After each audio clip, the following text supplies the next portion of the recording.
Student, welcome to my channel target political science friends. हम देख रहे हैं यूजीसी नेट जून 2020 का पेपर जो कि है राजनीति विज्ञान का, और इसका जो 55 क्वेश्चन है वो हमने पिछले वीडियो में कर लिया है। अगर अभी तक आपने उसे ना देखा हो तो आप उसे जाके देख लीजिए, और अगर आपने इस चैनल को सब्सक्राइब ना किया हो तो आप इसे जरूर सब्सक्राइब कर ले, ताकि ये चैनल जो है आप लोगों के मध्य बना रहे। फ्रेंड्स, आपको बता दें कि आपको पता ही होगा, ये टीजीटी पीजीटी की वैकेंसी जो है वह यूपी में आ गई है। अगर आप चाह रहे हैं टीजीटी पीजीटी की तैयारी करना नागरिक साथ से हमारे साथ, तो आप इस चैनल को सब्सक्राइब करें और लगातार हमारे साथ बने रहें। फ्रेंड्स, अगर आप कोई सुझाव देना चाहते हैं टीजीटी पीजीटी के विषय में कि आप लोगों को किस तरह का क्लास हमारे चैनल द्वारा चाहिए, तो आप उस सुझाव को कमेंट बॉक्स में कमेंट के रूप में कर सकते हैं। तो आपके अकॉर्डिंग हम क्लास को चालू करेंगे। सो फ्रेंड्स, स्टार्ट करते हैं अपनी क्लास को। पहला जो क्वेश्चन हमारा है, आप ज़्यादा से ज़्यादा प्रैक्टिस कीजिए। अगर आप लोग टीजीटी पीजीटी या यूजीसी नेट और आरपीएससी फर्स्ट ग्रेड की जो एग्ज़ाम है, अगर आप उसमें सक्सेस होना चाहते हैं तो आप ज़्यादा से ज़्यादा क्वेश्चन को प्रैक्टिस कीजिए, और हमारे चैनल पे लगातार आप लोगों के लिए प्रैक्टिस सेट इसी तरह लाया जाएगा। तो आप इस चैनल को सब्सक्राइब कर लीजिए, और अगर आप लोग किसी टॉपिक के बारे में पूछना चाहते हैं तो आप लोग कमेंट करके पूछ लीजिए, अगर वह टॉपिक संबंधित है पॉलिटिकल साइंस से। तो चलिए स्टार्ट करते हैं। उपभोक्ता संरक्षण अधिनियम 2019 के संबंध में निम्नलिखित में से कौन सा कथन सही नहीं है। पहला है कि इसमें उपभोक्ता की परिभाषा विस्तृत की गई है। देखिए क्या पूछा गया है कि जो उपभोक्ता संरक्षण अधिनियम 2019 है उसके संबंध में क्या गलत है। तो पहला है कि इसमें उपभोक्ता की परिभाषा विस्तृत की गई है, तो ये कथन सही है क्योंकि इसमें उपभोक्ता की परिभाषा विस्तृत की गई है। सेकंड है, यह शिकायत की फाइलिंग की व्यवस्था करता है, तो देखिए यह भी सही है कि यह शिकायतों की फाइलिंग की व्यवस्था तो करता ही है।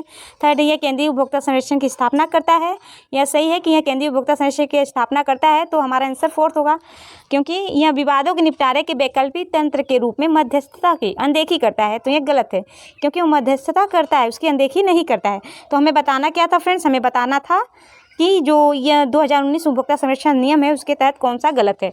तो ऑप्शन 4 हमारा गलत होगा। देखिए जो उपभोक्ता संरक्षण अधिनियम 2019 है उसके वह प्रभावी कब हुआ, वह प्रभावी हुआ था 20 जुलाई 2020 को। 20 जुलाई 2020 को प्रभावी हुआ क्या, तो उपभोक्ता संरक्षण अधिनियम 2019। देखिए उपभोक्ता संरक्षण अधिनियम उसने जो 2020 को प्रभावी हुआ था, उसने स्थान लिया था, जो उपभोक्ता संरक्षण अधिनियम 1986 था उसका स्थान लिया था।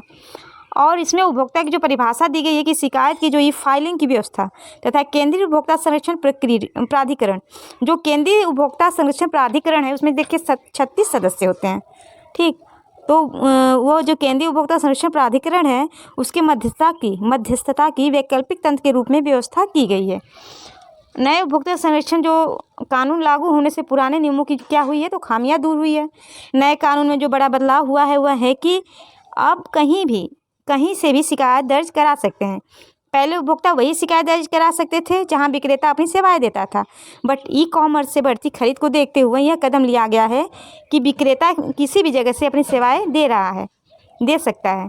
तो नए कानून में उपभोक्ता की वीडियो कॉन्फ्रेंसिंग के जरिए भी सुनवाई में शामिल होने की इजाज़त देता है, जिससे पैसे और समय की बचत संभव होती है। इस परिवर्तन से उपभोक्ताओं को त्वरित न्याय भी मिल सकेगा तथा बढ़े अधिकारों और न्याय क्षेत्र के साथ यह शिकायत का तीव्र निपटारा भी संभव है। तो देखिए जो उपभोक्ता संरक्षण अधिनियम 2019 है वह प्रभावी हुआ 20 जुलाई 2020 को, और स्थान किसका लिया था, तो उपभोक्ता संरक्षण अधिनियम 1986 का स्थान लिया था। चलिए अगला क्वेश्चन है। देखिए अगला क्वेश्चन है कि जियाउद्दीन बर्नी की फतवा ए जहांदारी निम्नलिखित में से किससे संबंधित है। तो जो जियाउद्दीन बर्नी थे उनकी बुक थी फतवा ए जहांदारी, तो वह संबंधित किससे ये हमें बतलाना है। पहला है कि धार्मिक पुण्य और प्रजा की कृतज्ञता अर्जित करने हेतु मुस्लिम शासकों के लिए परामर्श, और सेकेंड है, देखिए ये कथन सही है क्योंकि जो जियाउद्दीन बर्नी की फतवा ए जहांदारी थी वहाँ धार्मिक पुण्य प्रजा की कृतज्ञता एवं अर्जित करने हेतु मुस्लिम शासकों के लिए परामर्श थी, और सेकेंड है कि सभी शासकों के लिए परामर्श। थर्ड है राज्य की उत्पत्ति का वर्णन, इसमें तो दिया नहीं गया है, और पंथ निरपेक्षता की भी बात इसमें नहीं की गई है। तो हमें उससे संबंधित सही कथन को बतलाना था।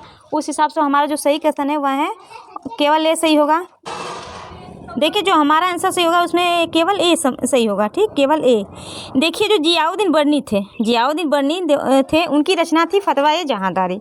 उसका उद्देश्य था कि मुस्लिम शासकों के लिए आदर्श राजनीतिक संहिता का निर्माण करना तथा करना था, ताकि क्या था कि मुस्लिम शासकों को धार्मिक पुण्य तथा प्रजा का विश्वास प्राप्त हो सके।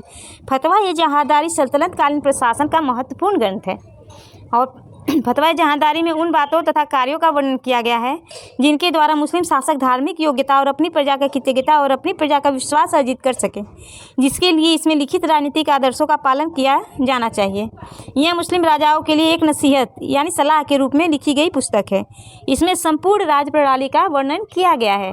तो हमारा ऑप्शन इसमें क्या था, केवल ए, यानी जो जियाउद्दीन बर्नी की फतवा जहांदारी थी वह संबंधित थी धार्मिक पुण्य प्रजा की कृतज्ञता और अर्जित करने हेतु मुस्लिम शासकों को केवल मुस्लिम शासकों को दिए गए परामर्श या निर्देश। अगला क्वेश्चन है, देखिए अगला क्वेश्चन जो हमारा है कि सूची 1 को सूची 2 से मिलान करना है। तो इसमें देखिए आदि द्रविड़ आंदोलन दिए गए हैं और उनके नेता दिए गए हैं। तो देखिए अगर हम मिलान करते हैं तो मद्रास के नेता थे एम.एस. राजा यानी 4th। हैदराबाद के नेता थे B.R. वर्मा। मैसूर से संबंधित थे मुरुगेश पिल्लई। और नागपुर से संबंधित है विठोबा राव जी। तो हमारा ऑप्शन क्या सही होता है, तो हमारा ऑप्शन सही होता है 4, 3, 2, 1 है ना। 4, 3, 2, 1 देख लीजिए कूट में क्या है, ऑप्शन सी 4, 3, 2, 1, यानी मद्रास के नेता विठोबा राव जी, हैदराबाद के नेता नहीं, देखिए गलत करें, मद्रास के नेता जो थे एस.एम. राजा, हैदराबाद के नेता थे B.R. वर्मा, मैसूर के नेता थे मुरुगेश पिल्लई और नागपुर के नेता जो थे वह थे विठोबा राव जी, है ना। चलिए अगला क्वेश्चन है, देखिए यहाँ पर भी सूची 1 को सूची 2 से मिलान करना है। तो सूची 1 में क्या दिया गया है, युग दिए गए हैं, बुक के नाम दिए गए हैं। और सूची 2 है 2 है उसमें क्या दिया गया है, तो थिंकर्स या उसके ऑथर दिए गए हैं। देखिए पहला जो है सहमति का युग, द एज ऑफ कॉन्सेंट। तो जो सहमति का युग है उस संबंधित है जॉर्ज मानवाइट से ना, सहमति जॉर्ज मानवाइट से। पेयर कौन संबंधित है माइकल अल्बर्ट से यानी 4th। मार्क्स की छाया, तो मार्क्स की छाया यानी स्पेक्टर ऑफ मार्क्स, तो यह संबंधित है डेरिडा से। और 9 लोगों संबंधित है नाओमी क्लेन से। क्या देखा हमने, सहमति का युग संबंधित है जॉर्ज मानवाइट से जिसका प्रकाशन वर्ष था 2003। पेयर कौन संबंधित है माइकल अल्बर्ट से जिसका प्रकाशन था 2003, इसका भी प्रकाशन 2003 था। और मार्क्स की छाया जो स्पेक्टर ऑफ मार्क्स है यह संबंधित है जैक्स डेरिडा से जिसका प्रकाशन वर्ष था 1993। 9 लोगों संबंधित है नाओमी क्लेन से जिसका प्रकाशन वर्ष है 1999। चलिए अगला क्वेश्चन देख लेते हैं। देखिए अगला क्वेश्चन है कि अगाना सुत संबंधित है। तो जो अगाना सुत है वह संबंधित है बौद्ध दर्शन से। ऑप्शन बी हमारा सही होगा कि अगाना सुत जो है वह संबंधित है बौद्ध दर्शन से। देखिए अगाना सुत जो है वह बौद्ध धर्म से संबंधित है। और यह क्या है, जो अगाना सुत है यह दीर्घ निकाय का 27वां सूक्त है। 27वां सूक्त है जिसमें बुद्ध द्वारा ब्राह्मण भिक्षुओं को दी गई भिक्षाओं का संकलन है। तो ऑप्शन बी। चलिए अगला है, देखिए अगला क्वेश्चन है कि निम्नलिखित में से किन विषयों में राज्यसभा को लोकसभा से अधिक शक्तियाँ प्राप्त है। तो लोकसभा से अधिक शक्तियाँ राज्यसभा को प्राप्त है केवल एक चीज़ में, किसमें, तो नई अखिल भारतीय सेवा के सृजन में। तो ऑप्शन 2 हमारा सही होता है, नई अखिल भारतीय सेवाओं के सृजन में। देखिए जो अनुच्छेद 312 में प्रदत्त शक्तियों का प्रयोग करके क्या किया जाता है, तो राज्यसभा अनुच्छेद 312 के में जो शक्तियाँ प्रदान की गई हैं उसका ही प्रयोग करके राज्यसभा नई अखिल भारतीय सेवाओं का सृजन कर सकती है। इसके अंतर्गत अखिल भारतीय न्यायिक सेवा भी आती है। तो अनुच्छेद 312 के अंतर्गत नई अखिल भारतीय सेवा का सृजन करना राज्यसभा का लोकसभा से अधिक शक्ति प्राप्त है। अगला क्वेश्चन, देखिए जो सूची 1 को सूची 2 से इसमें भी मिलान करना है। इसमें क्या दिया गया है, तो राष्ट्रपति दिया गया है और उनसे संबंधित कार्यकाल का हमें मिलान करना है। तो देखिए जो शंकर दयाल शर्मा जी थे उनका कार्यकाल था 1992 से 97। शंकर दयाल शर्मा का कार्यकाल था 1992 से 1997। आर वेंकट रमण थे, इनका कार्यकाल था, देखिए जो आर वेंकट रमण हैं उनका कार्यकाल था 1987 से 1992 था, यानी 3-4 हुआ। उसके बाद प्रतिभा पाटिल का जो कार्यकाल है वह है 2007 से 2012 और प्रणब मुखर्जी जी का कार्यकाल है 2012 से 2017, यानी जो हमारा ऑप्शन सही होगा इसमें वह होगा 3-4-2-1 ऑप्शन 2 हमारा सही हो जाता है 3-4-2-1 ऑप्शन 2। देखिए अगला क्वेश्चन है कि चेस्टर बर्नार्ड ने संगठन को 2 या अधिक व्यक्तियों की सचेतन समन्वित क्रियाकलापों की प्रणाली के रूप में परिभाषित किया है। और जो कथन 2 दिया गया है, चेस्टर बर्नार्ड ने दृष्टिकोण का समर्थन किया कि मनुष्य मुख्य तथा आर्थिक प्रोत्साहनों द्वारा प्रेरित होता है। तो देखिए जो इसमें क्या बतलाना है, तो इसमें हमें बतलाना है उपयुक्त कथन के आलोक में निम्नलिखित विकल्पों में से सर्वाधिक उपयुक्त मतलब यानी सही कथन जो है वो हमें उसका चयन करना है। तो देखिए जो पहला कथन है कि चेस्टर बर्नार्ड ने संगठन को 2 या अधिक व्यक्तियों के सचेतन समन्वित क्रियाकलापों की प्रणाली के रूप में परिभाषित किया है, तो यह कथन जो है वह सही है। और जो सेकेंड कथन दिया गया है कि चेस्टर बर्नार्ड ने इस दृष्टिकोण का समर्थन किया कि मनुष्य मुख्य तथा आर्थिक प्रोत्साहनों द्वारा प्रेरित होता है, तो देखिए सेकंड जो कथन है वह हमारा गलत है। तो इस हिसाब से जो हमारा आंसर सही होगा वह होगा ऑप्शन ए 3, यानी कथन 1 तो सही है और कथन जो 2 है वह गलत है। ऑप्शन 3 हमारा सही होता है। देखिए जो चेस्टर बर्नार्ड थे उन्होंने संगठन के 2 या अधिक व्यक्तियों के सचेतन प्रणाली के रूप में परिभाषित किया है, लेकिन चेस्टर बर्नार्ड ने मनुष्य के आर्थिक पक्ष को दरकिनार करते हुए मनोवैज्ञानिक पक्ष पर बल दिया है। तो इसी हिसाब से क्योंकि उन्होंने किसके पक्ष दिया है, तो आर्थिक पक्ष की बात उन्होंने नहीं की है, उन्होंने बात की है चेस्टर बर्नार्ड ने मनोवैज्ञानिक पक्ष की। तो इस हिसाब से जो सेकंड कथन है वो हमारा गलत होता है और फर्स्ट सही है। चलिए अगले क्वेश्चन देखते हैं। देखिए अगला क्वेश्चन है the considerations on representative government में जे.एस. मिल ने किसका विस्तार से वर्णन नहीं किया है। तो the consideration on representative government जो बुक है जे.एस. मिल की, उसमें किसका वर्णन किया गया है या नहीं, किसका वर्णन नहीं किया गया यह हमें बतलाना है। देखिए इसमें पहला है कि समानुपातिक प्रतिनिधित्व पर आधारित आदर्श सरकार, तो यह बात जे.एस. मिल ने अपनी book the consideration of representative government में की है। सेकेंड है अल्पसंख्यकों की सुरक्षा, तो इसकी भी बात वो करते हैं। स्वशासन की संस्थाएं की बात भी यहाँ अपनी book the consideration of representative government में करते हैं। फोर्थ है कि राजनीतिक अर्थव्यवस्था, तो देखिए जो राजनीतिक अर्थव्यवस्था है इसकी बात इन्होंने the consideration of representative government जो बुक है इसमें नहीं की है, बल्कि किसमें की है, तो इनकी एक बुक है, इनकी बुक है प्रिंसिपल ऑन पॉलिटिकल इकोनॉमी, तो इसमें उन्होंने राजनीतिक अर्थव्यवस्था की बात की है। तो हमारा ऑप्शन क्या सही होगा, फोर्थ, यानी राजनीतिक अर्थव्यवस्था की बात इन्होंने इस बुक में नहीं की है। The consideration of representative on representative government में इन्होंने नहीं की है। चलिए अगला क्वेश्चन है। देखिए अगला क्वेश्चन है कि निम्नलिखित में से किसने वैज्ञानिक नियतिवाद का अस्वीकृत किया और राजनीतिक तथा बौद्धिक संघर्ष का समर्थन किया। Antonio Gramsci, Karl Marx, V.I. Lenin या फ्रेडरिक ने। तो देखिए इसमें जो हमारा आंसर सही होगा वह होगा ऑप्शन ए, यानी एंटोनियो ग्राम्सी ने राजनीतिक तथा बौद्धिक संघर्ष का समर्थन किया है। देखिए मार्क्स के द्वारा जो प्रतिपादित वैज्ञानिक नियतिवाद की संकल्पना थी उसको एंटोनियो ग्राम्सी ने, ये भी पूछा जा सकता है क्वेश्चन में कि जो वैज्ञानिक नियतिवाद है वह संकल्पना किसकी है, तो वह है मार्क्स की, जिसे एंटोनियो ग्राम्सी ने अस्वीकृत कर दिया और नव मार्क्सवाद की संकल्पना प्रस्तुत की। किसने, तो एंटोनियो ग्राम्सी ने नव मार्क्सवाद की संकल्पना प्रस्तुत की, जिसे ग्राम्सी ने आधार, अधिसंरचना एवं सर्वहारा वर्ग और बुद्धिजीवी वर्ग के पारस्परिक संबंधों का गहन पड़ताल किया है। तो हमारा आंसर सही होगा ऑप्शन फर्स्ट। देखिए अगला क्वेश्चन है कि निम्न में से कौन सा प्रतिनिधित्व का सिद्धांत अथवा प्रतिरूप नहीं है।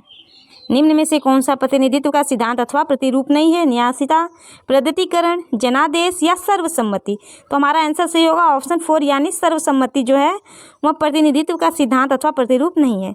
देखिए एनसाइक्लोपीडिया ऑफ ब्रिटेनिक के अनुसार, जो एनसाइक्लोपीडिया ऑफ ब्रिटेनिक है उसके अनुसार प्रतिनिधित्व वह प्रक्रिया है जिसके माध्यम से सारे नागरिकों या उनके किसी अंश की अभिवृत्तियों, अधिमान्यताओं, दृष्टिकोणों और इच्छाओं को इनके ऐच्छिक कार्य का रूप प्रदान करता है और जिनके प्रतिनिधित्व होते हैं उन्हीं पर बाध्यकारी प्रभाव पड़ता है। यह बात कहाँ की गई है, तो यह बात की गई है एनसाइक्लोपीडिया ऑफ ब्रिटेनिक के अनुसार यह बात की गई है। देखिए जो प्रतिनिधित्व के विभिन्न मॉडल है, जैसे न्यासिता मॉडल जो दिया था एडमंड बर्क ने। न्यासिता मॉडल किसने दिया है, तो एडमंड बर्क ने। और प्रगतिकरण का जो मॉडल है यह दिया है थॉमस पेन ने। जनादेश का जो मॉडल है वह राजनीतिक दलों द्वारा प्रयोग किया जाता है। और जो सर्वसम्मति से चुनाव प्रतिनिधित्व का कोई सिद्धांत नहीं है। तो हमें नहीं ही बतलाना था, यानी गलत ही बतलाना था, तो हमारा ऑप्शन 4 सही होगा।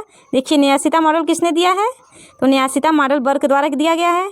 प्रगतिकरण दिया गया है, जो प्रगतिकरण मॉडल है वह है थॉमस पेन द्वारा यह दिया गया है। और जो जनादेश है तो यह क्या, यह राजनीतिक दलों द्वारा प्रयोग किया जाता है। तो हमें प्रतिनिधित्व के सिद्धांत का प्रतिरूप नहीं बतलाना था, तो वह है सर्वसम्मति।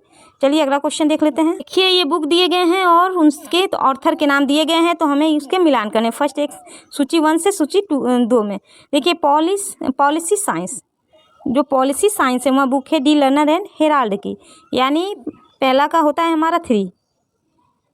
पॉलिसी साइंस है D learner and Herald Lasswell की। और सेकेंड है प्रिंसिपल ऑफ पब्लिक एडमिनिस्ट्रेशन, जो बुक है WF विलोबी की। तो WF विलोबी की बुक है, तो 4th ऑप्शन में है WF विलोबी, तो 4 होता है 3-4। प्रिंसिपल ऑफ पब्लिक एडमिनिस्ट्रेशन है विलोबी की बुक। थर्ड है administrative behaviour, study of decision making processes in administrative organisation. तो यह है, देखिए डिसीजन मेकिंग का सिद्धांत किसने दिया था, तो हर्बर्ट साइमन ने। तो 3, 4 एंड 2 होता है इसका, हर्बर्ट साइमन। फोर्थ है the science of public administration 3 problem, तो 3 प्रॉब्लम की बात की थी रॉबर्ट डेहल ने, यानी फर्स्ट। एक बार और देख लेते हैं। देखिए पॉलिसी साइंस, जो पॉलिसी साइंस हमारी बुक है इसके ऑथर हैं हेराल्ड लॉसवेल हैं इसके ऑथर। और प्रिंसिपल ऑफ पब्लिक एडमिनिस्ट्रेशन के जो राइटर हैं वह हैं WF विलोबी हैं प्रिंसिपल ऑफ पब्लिक एडमिनिस्ट्रेशन के राइटर। जो थर्ड बुक है administrative behaviour, a study of decision making processing in administrative और ऑर्गेनाइजेशन। तो यह बुक है, देखिए the science of public administrative organisation, यह बुक है हर्बर्ट साइमन की। फोर्थ है the science of public administration 3 problems, the science of public administration 3 problems. ये बुक किसकी है, तो यह बुक है रॉबर्ट डेहल की। तो आप लोग इसे याद कर लीजिए, क्योंकि बुक के नाम जरूर बहुत ज़्यादा पूछे जाते हैं एग्जाम में। पॉलिसी साइंस बुक है D learner and Herald Lasswell की, यानी लॉसवेल याद कीजिए इसका। पॉलिसी साइंस है लॉसवेल की। प्रिंसिपल ऑफ देखिए इसकी इंग्लिश में पढ़ना सीखता है। प्रिंसिपल ऑफ पब्लिक एडमिनिस्ट्रेशन जो बुक है वह है WF विलोबी की, यानी विलोबी की बुक है principle of public administration. Third है, देखिए इसमें पूरा नाम ही नहीं दिया गया, administration behaviour, a study of decision making processes in administrative organisation. तो यह बुक किसकी है, तो यह बुक है हर्बर्ट साइमन की। The science of public administration 3 problem, the science of public administration 3 problem book है रॉबर्ट डेहल की। चलिए मिलते हैं फ्रेंड्स अगली क्लास में फिर नए क्वेश्चनों के साथ। तो आप इसकी प्रैक्टिस करते रहें। आप यह मत सोचिए कि TGT PGT की अगर हम तैयारी कर रहे हैं तो UGC नेट का पेपर न देखें, क्योंकि अगर आप राजनीति विज्ञान से TGT PGT की तैयारी कर रहे हैं तो आप नेट के द्वारा कराए गए जो पेपर हैं, जो प्रीवियस है, उसे ज़रूर सॉल्व करें, क्योंकि वो हमारे लिए बहुत ही इंपॉर्टेंट है। आप पिछला पेपर उठा के देख लीजिएगा PGT का और UGC नेट का, तो आपको बहुत सारे क्वेश्चन एकदम सेम टू सेम उससे उठाए गए मिलेंगे। ज़्यादातर देखिए, अगर पिछली बार जो हुआ था उसके 2004 और 2005 के क्वेश्चन, कई क्वेश्चन उससे मिले थे। तो आप इसे ज़रूर सॉल्व करें। अगर आप TGT PG की भी तैयारी कर रहे हैं, हम जैसे ही इसका पेपर सॉल्व पूरा जो प्रीवियस से कंप्लीट होता है तो हम आप लोगों को TGT PGT के जो पेपर हुए हैं प्रीवियस उसके सॉल्व कराएंगे। और उसके बाद जो इम्पोर्टेंट होंगे, जो पॉइंट इम्पोर्टेंट होगा, तो उसके बारे में हम डिस्कशन करेंगे और उसके प्रैक्टिस सेट भी हम लाएंगे आपको, जो कि आपके लिए बहुत ही उपयोगी होगा। सो फ्रेंड्स, अगर आपको क्लास पसंद आई हो तो आप इसे लाइक करें। चैनल को अगर अभी तक आपने सब्सक्राइब न किया हो तो आप इसे ज़रूर सब्सक्राइब करें और अपने फ्रेंड्स सर्कल से ज़्यादा शेयर करें। अगर राजनीति शास्त्र से आप लोग तैयारी कर रहे हैं तो हमारे चैनल से ज़रूर जुड़े। मिलते हैं अगली क्लास में, तब तक के लिए धन्यवाद।